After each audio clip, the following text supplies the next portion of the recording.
Actor ಡೈರೆಕ್ಟರ್ಗಳ ಜೊತೆಗೆ ಈಗ ಸಂಬಂಧ ಹೆಂಗಿದೆ ಅಂತ? ಅಂದರೆ ನಾವು ಏನೇ ಮಾಡಿದ್ರು ಕೂಡ ಅಲ್ಟಿಮೇಟ್ಲಿ ನಾನು ನಾಟಕದಿಂದ ಬಂದವನು, ಬಟ್ ನಾನು ನಾಟಕದ ಹುಡುಗ ಅಂತ ಹೇಳ್ಕೊಳ್ಳಲ್ಲ. ಯಾಕೆಂದರೆ ನಾನು ಮಾಡಿರೋದೇ 4-5 ನಾಟಕಗಳು. ಯಾಕೆಂದರೆ ತುಂಬ ಪ್ರೊಫೆಷ್ನಲ್ ಆಗಿ ಮಾಡೋರು ತುಂಬ ಜನ ಇದ್ದಾರೆ. ನಾನೊಬ್ಬ ನಾಟಕದವನು ಅಂತ ಹೇಳಿದ್ರೆ ಅವ್ರಿಗೆ ಇನ್ಸಲ್ಟ್ ಮಾಡ್ದಂಗೆ ಆಗುತ್ತೆ. ಬಟ್ ಸ್ಟಿಲ್ ಅಂದರೆ ನಾನು ನಂಬೋದು ಒಂದೇ, ಅಂದರೆ ಒಬ್ಬ ಸೆಟ್ಟಿಗೆ ಹೋದಾಗ every one is an equal. ಅಂದರೆ ಒಬ್ಬ ಲೈಟ್ ಆಫೀಸರ್ ಆಗಿರಲಿ, ಒಬ್ಬ ಆ್ಯಕ್ಟರ್ ಆಗಿರಲಿ, ಒಬ್ಬ ಡೈರೆಕ್ಟರ್ ಆಗಿರಲಿ, ಎಲ್ಲರೂ ಈಕ್ವಲ್. ಅಲ್ಲಿ ಹೈರಾರ್ಕಿ ಅನ್ನೋ ಸಿಸ್ಟಮ್ ಇದೆಯಲ್ಲ, ಅದು it's a very dangerous thing sir.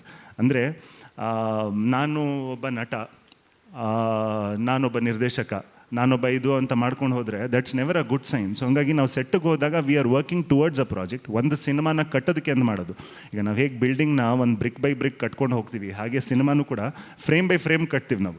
And ಪ್ರತಿ ಫ್ರೇಮ್ ಹಿಂದೆ ಸಾಕಷ್ಟು ಜನರ ಶ್ರಮ ಇರುತ್ತೆ. Of course director is the captain of the ship and ಅವ್ರ ಇನ್ಸ್ಟ್ರಕ್ಷನ್ನ ನಾವೆಲ್ಲೂ ಫಾಲೋ ಮಾಡಬೇಕು. ಆ ಒಂದು ಹೈರಾರ್ಕಿ ಅಂದರೆ ಒಂದು ಇನ್ಸ್ಟ್ರಕ್ಷನ್ಸ್ ತೊಗೊಳೋದಕ್ಕೆ ಒಂದು okay he is the boss, ಅದನ್ನು ಬಿಟ್ಟರೆ ನಾವು ಓವರ್ ಇದು ಮಾಡ್ಕೊಂಡು ಹೋಗಿ ನಾನು ದೊಡ್ಡವರು ಇವ್ರು ಚಿಕ್ಕವರು ಅಂತ ಮಾಡೋಕ್ಕೆ ಹೋಯ್ತು ಅಂದರೆ it's never good for the project. I feel ಮನೆ ಕಟ್ಟೋವಾಗ ಮೇಸ್ತ್ರಿ ಇಂಜಿನಿಯರ್ ಫ್ರೆಂಡ್ ಆದರೆ ಮೇಸ್ತ್ರಿ ಇಂಜಿನಿಯರ್ ಮಗ ಬಾರೋ ಅಂತಲೂ ಅನ್ಬೋದಲ್ವ? ತಪ್ಪೇನು? ಫ್ರೆಂಡ್ಸ್ ಆದರೆ ಅಸಲಿಗೆ ಅವ್ರಿಗಿದ್ರೆ. ಆ್ಯಂಡ್ ಅದೆಲ್ಲ ವೈಯಕ್ತಿಕ. ಇಲ್ಲಿ ಏನಂದರೆ ಈಗ ಸಿನಿಮಾ ಮೇಕಿಂಗಲ್ಲಿ ನಾವೆಲ್ಲರೂ ಕೂಲಿಗಳೇ. ಒಬ್ಬ ನಟನೆ ಮಾಡ್ತಾನೆ, ಇನ್ನೊಬ್ಬ ಕ್ಯಾಪ್ಚರ್ ಮಾಡ್ತಾನೆ, ಇನ್ನೊಬ್ಬ ಅದನ್ನ ಗೈಡ್ಲೈನ್ಸ್ ಕೊಟ್ಟು ಹೀಗೆ ಮಾಡಬೇಕು ಅಂತಾನೆ, ಇನ್ನೊಬ್ಬ ಲೈಟ್ ಹಿಡಿತಾನೆ, ಇನ್ನೊಬ್ಬ ಛತ್ರಿ ಹಿಡಿತಾನೆ. ಇಲ್ಲಿ ಯಾರು ಅಂದರೆ ಅವ್ರು ಎಲ್ಲರೂ ಕೆಲಸ ಮಾಡ್ತಿರೋದು, ಎಲ್ಲರೂ ದುಡಿತಾ ಇರೋದು ಆ ಒಂದು ಸಿನಿಮಾನ, ಆ ಒಂದು ಕಥೆಯನ್ನು ಸಿನಿಮಾವಾಗ್ಸೋಕ್ಕೆ, ಅದನ್ನ ಕಟ್ಕೊಡೋಕ್ಕೆ. ಸೊ ಇಲ್ಲಿ ಹೈರಾರ್ಕಿ ಅನ್ನೋದು ಹೆಸರಲ್ಲಿ ಅಥವಾ ನಾವು ಯಾವ ರೀತಿ ಕರಿತೀವಿ ಅನ್ನೋದ್ರಲ್ಲಿ ಅನ್ನೋದಕ್ಕಿಂತ ಅವ್ರವ್ರ ಕೆಲಸ ಅವ್ರವ್ರಿಗೆ ಗೊತ್ತಿದೆ. ಸೊ ಡೈರೆಕ್ಟರ್ನ ಹೋಗು ಬಾ ಅಂತಂದ್ರು, ಹೀರೋನ ಏನೋ ಮಗ ಅಂದರು, ಪ್ರೊಡ್ಯೂಸರ್ನ ವೈಯಕ್ತಿಕ ಅಂತೀರಾ? ಅದು ವೈಯಕ್ತಿಕ. ಅದರಲ್ಲಿ ಆಗೋದು ಹೋಗೋದು ಏನಿಲ್ಲ ನನಗೆ. And some of the directors ಅಂದರೆ ಅವರ ಒಂದು ಇದರಿಂದನೇ ದೇ ಕಮಾಂಡ್ ದಟ್. ಅಂದರೆ ಯಾರು ಬಂದು ನನಗೆ ಮರ್ಯಾದೆ ಕೊಡಿ ಅಂತ ಕೇಳದೆ ಹೋದ್ರು ಕೂಡ ಸಮ್ ಆಫ್ ದ ಡೈರೆಕ್ಟರ್ಸ್ ಅವ್ರ ಬಾಡಿ ಆಫ್ ವರ್ಕ್ ನೋಡೇ ಆಟೋಮೆಟಿಕ್ಲಿ ಸೆಟ್ಟಲ್ಲಿ ಆ ಒಂದು ರೆಸ್ಪೆಕ್ಟ್ ಇರುತ್ತೆ. ಆ್ಯಂಡ್ ಈಗ ಫಾರ್ ಇನ್ಸ್ಟೆನ್ಸ್ ನನ್ನ ತುಂಬ ಪರಿಚಯ ಅಥವಾ ಕ್ಲೋಸ್ ಇರ್ತಕ್ಕಂಥ ಫೈಟ್ ಮಾಸ್ಟರ್ಗಳು ಇದ್ದಾರೆ, ಡೈರೆಕ್ಟರ್ಗಳು ಇದ್ದಾರೆ, ಡ್ಯಾನ್ಸ್ ಕೊರಿಯೋಗ್ರಾಫರ್ ಇದ್ದಾರೆ. ನಾನು ಡಾರ್ಲಿಂಗ್ ಅಂತಲೇ ಕರಿತೀನಿ ಅವ್ರನ್ನ. ಮಾಸ್ಟರ್ ಅಂತ ಕರೀಲಿಲ್ಲ ಅಂದರೆ ಅವ್ರು ಮಾಡೋ ಇನ್ಸಲ್ಟ್ ಅಲ್ಲ, ಅಥವಾ ಡೈರೆಕ್ಟರ್ನ ಸಾರ್ ಅಂತ ಕರೀಲಿಲ್ಲ ಅವ್ರು ಇನ್ಸಲ್ಟ್ ಮಾಡ್ತಿದ್ದಿದ್ದಲ್ಲ. ಕಡೆಗೆ ನಾನು ಮಾಡಿದ ಆ್ಯಕ್ಟಿಂಗು ಸರಿ ಇದೆಯಾ ತಪ್ಪ ಅನ್ನೋದನ್ನ ಗೈಡ್ ಮಾಡೋದು ಅಥವಾ ಡಿಸೈಡ್ ಮಾಡೋದು ಅದೇ director. Yes sir, thank you so much. ಇಷ್ಟೊತ್ತು ನಮ್ಮ ಜೊತೆಗೆ ಇಬ್ಬರು ಜಾಯ್ನ್ ಆಗಿದ್ದಕ್ಕಾಗಿ. ಚಂದವಳ್ಳಿಯ ತೋಟ ಚಂದವಾಗೇ ಇರಲಿ, ಸ್ವಚ್ಛಂದವಾಗಿರಲಿ ಅಂತ ನಾವು ಕೂಡ ವಿಶ್ ಮಾಡ್ತೀವಿ. ಒಳ್ಳೊಳ್ಳೆ ಸಿನಿಮಾಗಳು ಬರಲಿ ಕನ್ನಡ ಇಂಡಸ್ಟ್ರಿಲಿ ಅಂತ ವಿಶ್ ಮಾಡ್ತೀವಿ. Thank you so much.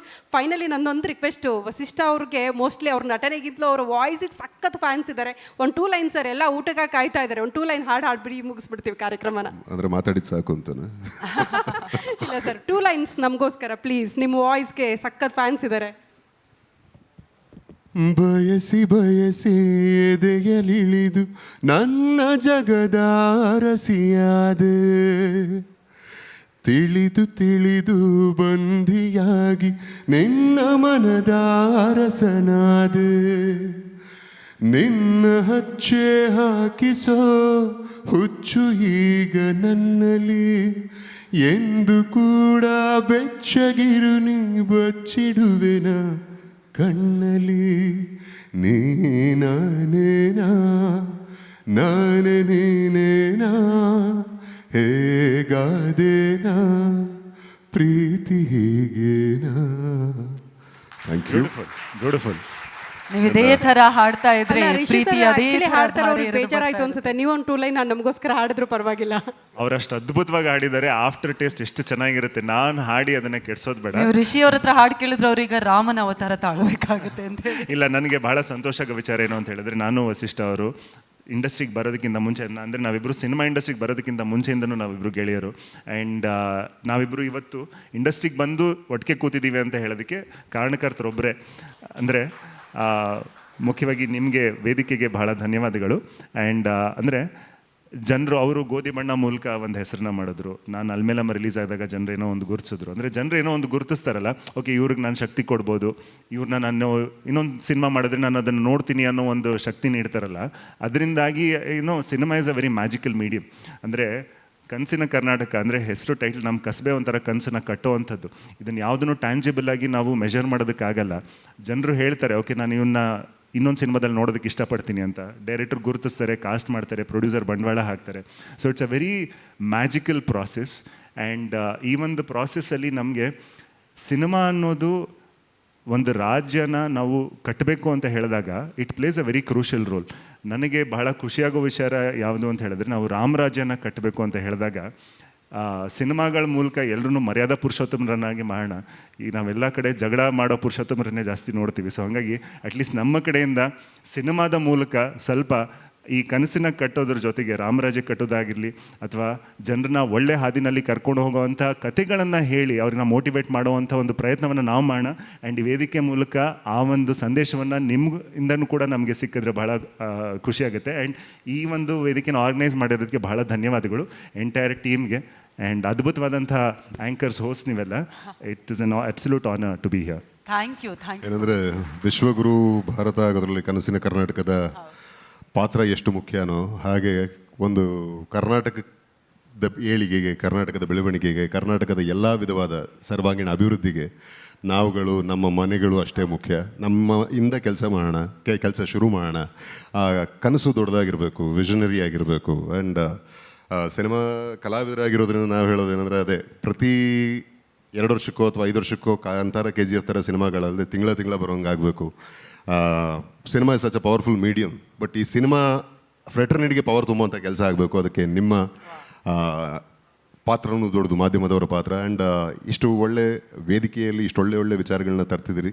ತುಂಬ ಒಳ್ಳೆಯದಾಗಲಿ, ಖುಷಿ ಆಯಿತು. ಆ್ಯಂಡ್ ಟೈಟ್ಲೇ ಹೇಳ್ದಂಗೆ ಕನಸಿನ ಕರ್ನಾಟಕ, ಋಷಿ ಹೇಳ್ದಂಗೆ ಪ್ರತಿನಿತ್ಯ ಕನಸು ಕಟ್ಕೊಂಡು ಓಡಾಡೋರು ನಾವು ಸಿನಿಮಾದವರು.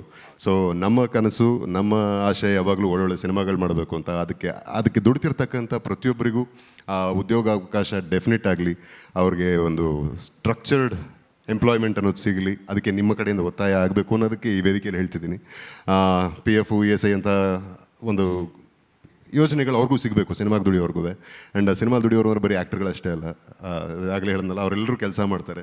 ಅವ್ರಿಗೆ ಇದು ಅಂದರೆ ಬರೀ ಕಾಸ್ಟಿಂಗ್ ಕೌಚ್ ಥರದ್ದು ಅಷ್ಟೇ ಅಲ್ಲ, ಅಥವಾ ಇನ್ನೊಂದು ಯಾವುದೋ ಬೇರೆ ಆಪಾದನೆಗಳಷ್ಟೇ ಅಲ್ಲಮ್ಮ, ಬೇರೆ ತುಂಬ ಅಂದರೆ ಜೀವನದ ಅನಿವಾರ್ಯ ಸಹಜವಾದಂಥ ಒಂದಷ್ಟು ಥ್ರೆಟ್ಗಳಿದೆ. ಅದನ್ನು ನೀಗಿಸೋ ಕಡೆ ನಾವೆಲ್ಲರೂ ದುಡಿಯೋಣ ಅಂತ ಆಶಿಸ್ತಾ ನಮ್ಮ ಕನಸಿನ ಕರ್ನಾಟಕವನ್ನು ಗಟ್ಟಿ ಮಾಡೋಣ, ನಮ್ಮ ಇಂಡಸ್ಟ್ರಿಯನ್ನು ಗಟ್ಟಿ ಮಾಡೋಣ. ಆ್ಯಂಡ್ ಈ ಒಂದು ಪ್ರಾಸೆಸ್ಸಲ್ಲಿ ನಮಗೆ ಸಿನಿಮಾ ಅನ್ನೋದು ಒಂದು ರಾಜ್ಯನ ನಾವು ಕಟ್ಟಬೇಕು ಅಂತ ಹೇಳಿದಾಗ it place a very crucial role.